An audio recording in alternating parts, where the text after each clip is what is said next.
Think about the money last.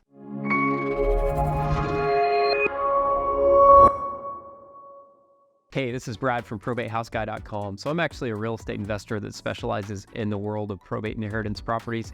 I've actually got a really unique way that I get probate and inheritance leads all over the country. So if you'd like to work with me, maybe be one of my preferred partners, let's have a discussion. So I want to talk about a topic here where you need to think about the money last.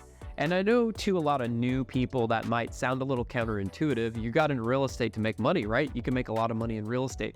But if you focus really with any business, if you focus on the money, it's not going to pay off. But if you focus on other fundamentals, the money is like a byproduct of that.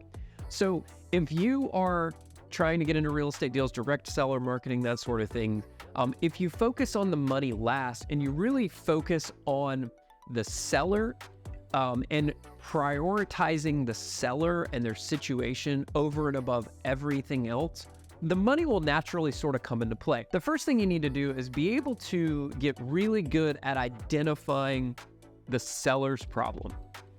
Sellers know that they can reach out to a real estate agent and sell their house. But the reason that sellers reach out to investors like us is because they usually have a problem that's a little bit different than the norm, and they need someone to help them solve that problem. And a lot of times when a seller comes to you right off the bat, what they might tell you the problem is actually not the real problem, because they might be embarrassed by the real problem or, something along those lines. So if you get really good at really identifying the problem, and that comes through listening. You need to be listening more than you're talking. So if a seller is talking to you, you need to be listening, because a lot of times the more you listen, the better you listen. The seller's going to tell you things about their situation that sort of slip out. And if you can pick up on those cues and hear what their real problem is, you'll get better at identifying that problem. And then once you know what the real problem is and the real driver to their pain or their anguish or whatever, then you can get better at solving that problem. So the better investor you are, the more tools you have in your toolbox. I've done another video about being a deal engineer.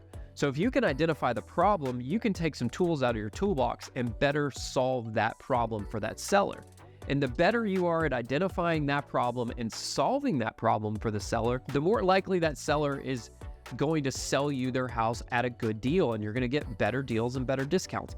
I can't tell you how many times we've bought properties from sellers and we were able to get the property for much less than what our competitors were getting the property for, because we were better at listening to the seller. We offered empathy to the seller more. We were more emotionally connected to the seller, and they felt more comfortable with us and doing the deal with us. So we were able to buy the deal for a better deal than them. And the great part about the whole thing is at the end of the day, when we got to the closing table, the seller was ecstatic about having their problem solved. They had that weight lifted off of their shoulders. They just loved the situation. They didn't feel like they got burned. They didn't feel like they got taken advantage of. They felt like we genuinely cared about them. And that's because we did. We did genuinely care about their issues and their problems. In fact, my team stays in contact with a lot of home sellers for many years after we complete the sale. I'll give you a great example. I was getting an oil change at the car dealership just recently, and I ran into a seller. This was an estate situation where we bought a property from her, back in 2020. It was like during COVID. And I saw her at the dealership and said hey to her, and she asked me how my family was, and we had a little conversation. Like, it was great. Like, she still remembers me, still remembers the situation. And actually, in fact, after we had finished rehabbing the property, she came back through the property with a friend of hers and showed her friend the property. And she's like, oh, this is great. You did such a good job. Da, da, da, da, da. She was so happy about the whole situation.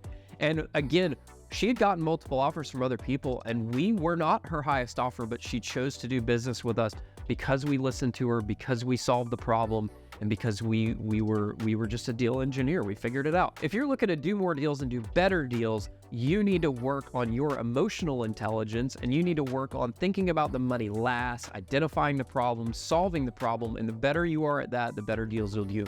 So thanks again for checking out this video. I'm Brad from probatehouseguy.com. If you want to work together, like I said, I've got a unique way of getting probate and inheritance deals all throughout the country that's a little bit different than what everybody's done traditionally. And I need strategic partners in each market throughout the country. Some of the markets are already taken. I'm typically picking 1 or 2 people in each market throughout the country because, like I said, we get deals all over the country and I need boots on the ground in that market. I can't be everywhere all the time.